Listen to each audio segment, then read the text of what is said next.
Hey, it's Brian, and I hope by now you're not surprised to find me in your podcast feed so early before Christmas. These Ber Month Bonus episodes are a thing I'm doing now, and I'll be releasing roughly one a week until the 2019 season of Christmas Past officially starts on Thanksgiving Day. These bonus episodes are a little more free form. I'm sharing stuff with you that I think you'll like and that will make your Ber months a little more merry and bright. And today, I'm going to read you a classic Christmas story, maybe something to snuggle up with at bedtime on a crisp autumn evening. But before we get to that, let me get through a handful of quick announcements. First, thank you to everyone who has left a rating and review recently on Apple Podcasts. Those reviews let me know what you think and they help more people find the show. So if you leave a review, I will send you a Christmas card containing a Christmas Past sticker any time of year. Just get in touch with me at christmaspastpodcast@gmail.com for details. Second, that email address is also the place to send me your Christmas memory to be included in an episode this season. Record yourself into your phone's voice recorder app and remember to keep it short, like a minute give or take, and then send it sometime very soon, because the season will be here before you know it. Again, that's christmaspastpodcast@gmail.com. Third, speaking of the season, I'm doing a live show this year at the Great Dickens Christmas Fair in San Francisco in November. I'm teaming up with Tim Babb from Can't Wait for Christmas for a fun and very Victorian hour of Christmas spirit. If you're in the area, I'd love to see you there. Fourth, I'll be appearing at ChristmasCon in Edison, New Jersey on November 9th. If you haven't heard about it yet, ChristmasCon is a new conference where you can see and meet the stars of your favorite Christmas movies, like Lacey Chabert, Alicia Witt, and Jonathan Bennett. And I'll be there as part of a Christmas podcasters panel, joined by Tim Babb of Can't Wait for Christmas, Bran, Panda, and Dan from Deck the Hallmark, and Alonso Duralde from The Wrap will moderate. Get your tickets at that'sforentertainment.com. That's the number 4, entertainment.com. Fifth, well, this is a lot of announcements. The Christmas Past iPhone app is coming. I don't have a lot of details on exactly when, but it is coming and I'll have more details soon. And finally, big news. 2019 seems to be the year for new Christmas events. Maybe it's the breakout year, and that's very exciting for people like you and me. So I thought you'd want to know about Christmasland on December 15th in Los Angeles. It's an immersive Christmas movie experience. When you walk into Christmasland, you'll feel like you're walking into your favorite Christmas movies. With a gingerbread decorating competition, a crafting corner, carolers serenading, you'll be sure to get all the feels. There will also be a live panel with some Hallmark favorites. So follow Christmasland Experience on Instagram @ChristmaslandExperience and stay tuned for ticket sale announcements. There might even be some giveaways along the way as well. And I have a feeling I'll have more to say about Christmasland in a future Ber Months Bonus episode, which is just one more reason to make sure you are subscribed. Okay, thank you for listening to all the announcements. Now, let me tell you a story. I think it was Mark Twain who once said that a classic is a story that everyone agrees is great but nobody ever reads. That could certainly apply to O. Henry's The Gift of the Magi. Most people are aware that it's considered a classic Christmas story and could probably give you a basic description of the plot, but if most people read it, probably not. So I'm gonna fix that right now. Grab your favorite blanket and a cup of hot cocoa, maybe light a candle. And here's a tip for you, you'll enjoy this story so much more if you wear pajamas while you listen. But wherever you are and however you choose to listen, this is O. Henry's The Gift of the Magi.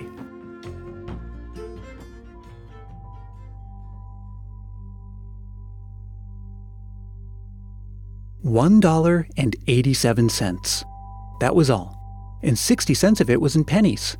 Pennies saved 1 and 2 at a time by bulldozing the grocer and the vegetable man and the butcher until one's cheeks burned with the silent imputation of parsimony that such close dealing implied. 3 times Della counted it. $1.87. And the next day would be Christmas. There was clearly nothing to do but flop down on the shabby little couch and howl. So Della did it, which instigates the moral reflection that life is made up of sobs, sniffles, and smiles, with sniffles predominating. While the mistress of the home is gradually subsiding from the first stage to the second, take a look at the home. A furnished flat at $8 per week, It did not exactly beggar description, but it certainly had that word on the lookout for the mendicancy squad. In the vestibule below was a letter box into which no letter would go, and an electric button for which no mortal finger would coax a ring. Also appertaining thereunto was a card bearing the name Mr. James Dillingham Young. The Dillingham had been flung to the breeze during a former period of prosperity when its possessor was being paid $30 a week. Now, when the income was shrunk to $20, though, they were thinking seriously of contracting to a modest and unassuming D.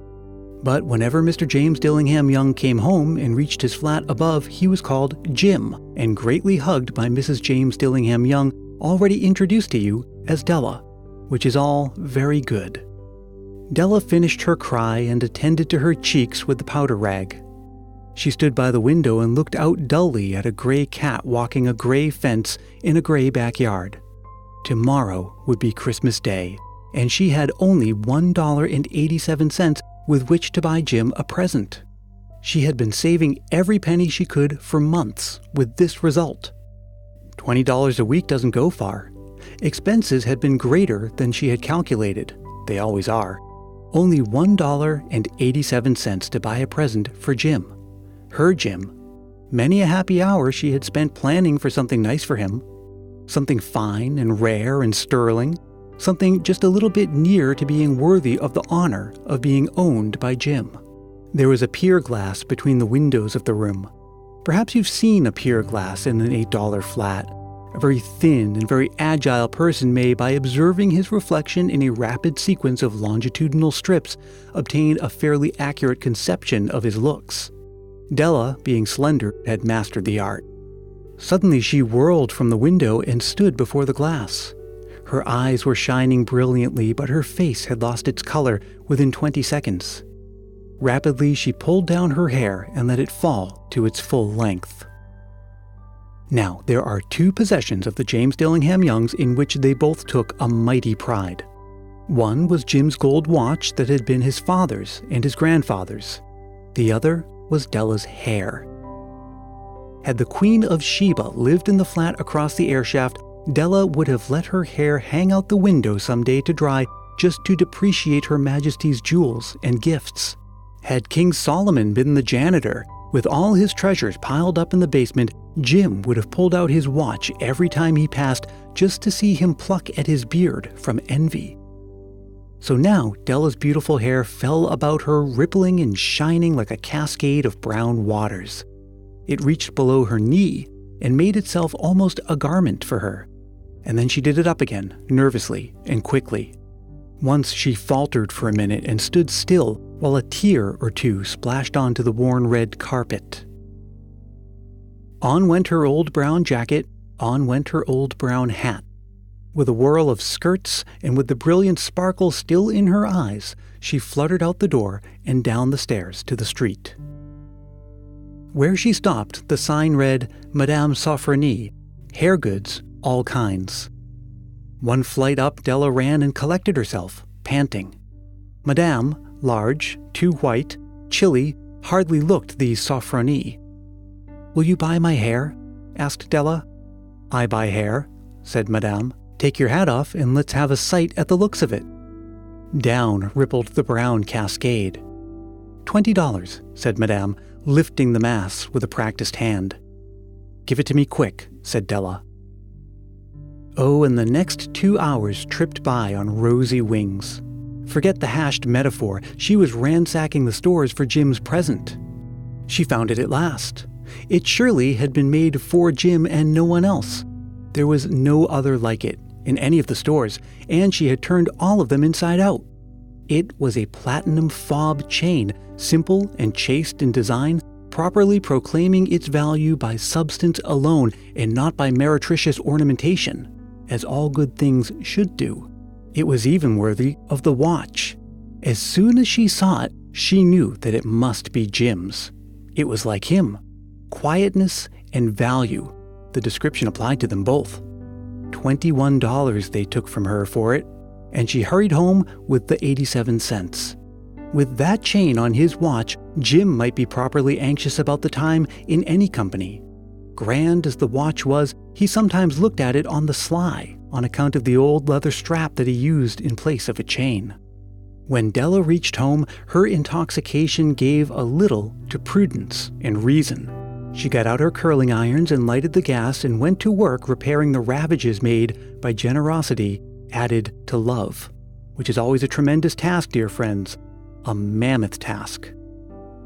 Within 40 minutes, her head was covered with tiny, close-lying curls that made her look wonderfully like a truant schoolboy.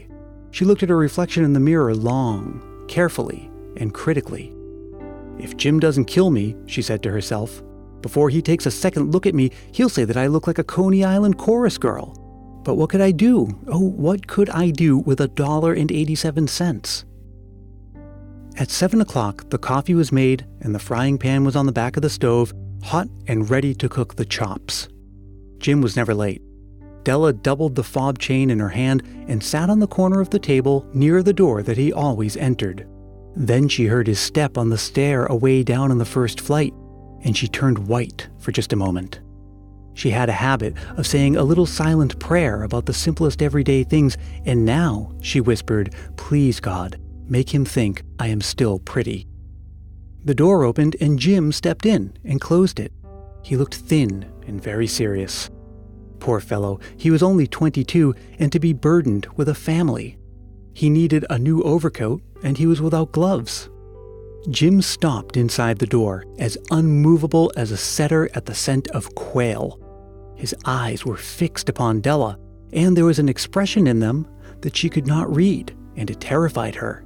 It was not anger, not surprise, nor disapproval, nor horror, nor any of the sentiments that she had been prepared for. He simply stared at her, fixedly, with that peculiar expression on his face. Della wriggled off the table and went for him. "Jim, darling," she cried, "don't look at me that way. I had my hair cut off and sold because I couldn't have lived through Christmas without giving you a present. It'll grow out again. You don't mind, do you? I just had to do it. My hair grows awfully fast. Say Merry Christmas, Jim, and let's be happy. You don't know what a beautiful, nice gift I've gotten for you." "You've cut off your hair?" asked Jim laboriously, as if he had not arrived at that patent fact even after the hardest mental labor. "Cut it off and sold it," said Della. "Don't you like me just as well anyhow? I'm me without my hair, ain't I?" Jim looked about the room curiously. "You say your hair is gone?" he said, with an air of almost idiocy. "You needn't look for it," said Della. "It's sold. I tell you, sold, and gone, too. It's Christmas Eve, boy. Be good to me, for it went for you." "Maybe the hairs on my head were numbered," she went on with sudden serious sweetness, "but nobody could ever count my love for you. Shall I put the chops on, Jim?" Out of his trance, Jim seemed quickly to wake. He enfolded his Della. For 10 seconds, let us regard with discreet scrutiny some inconsequential object in the other direction. $8 a week, or $1 million a year. What's the difference? A mathematician or a wit could give you the wrong answer. The Magi brought valuable gifts, but that was not among them. This dark assertion will be illuminated later on. Jim drew a package from his overcoat pocket and threw it upon the table. "Don't make any mistake, Dell," he said, "about me. I don't think there is anything in the way of a haircut or a shave or a shampoo that would make me like my girl any less. But if you'll unwrap that package, you may see why you had me going a while at first." White fingers and nimble tore at the string and paper, and then an ecstatic scream of joy, and then, alas, a quick feminine change to hysterical tears and wails, necessitating the immediate employment of all the comforting powers of the Lord of the Flat. For there lay the combs, the set of combs, side and back, that Della had worshipped long in a Broadway window. Beautiful combs, pure tortoiseshell, with jeweled rims, just the shade to wear in the beautiful, vanished hair. They were expensive combs, she knew, and her heart had simply craved and yearned over them without the least hope of possession. And now they were hers. But the tresses that should have adorned the coveted ornaments were gone. But she hugged them to her bosom, and at length she was able to look up with dim eyes and a smile and say, My hair grows so fast, Jim." And then Della leaped up like a little singed cat and cried, "Oh, oh!" Jim had not yet seen his beautiful present. She held it out to him eagerly upon her open palm. The dull, precious metal seemed to flash with a reflection of her bright and ardent spirit. "Isn't it dandy, Jim? I hunted all over town to find it. You'll have to look at the time 100 times a day now. Give me your watch. I want to see how it looks." Instead of obeying, Jim tumbled down on the couch and put his hands under the back of his head and smiled. "Dell," said he, "let's put our Christmas presents away and keep them a while. They're too nice to use just at present. I sold the watch to get the money to buy your combs. And now, suppose you put the chops on." The Magi, as you know, were wise men, wonderfully wise men, who brought gifts to the babe in the manger. They invented the art of giving Christmas presents. Being wise, their gifts were no doubt wise ones, possibly bearing the privilege of exchange in case of duplication. And here I have lamely related to you the uneventful chronicle of two foolish children in a flat, who most unwisely sacrificed for each other the greatest treasures of the house. But in a last word to the wise of these days, let it be said that of all who give gifts, these two were the wisest. Of all who give and receive gifts such as they are wisest. Everywhere they are the wisest. They are the Magi.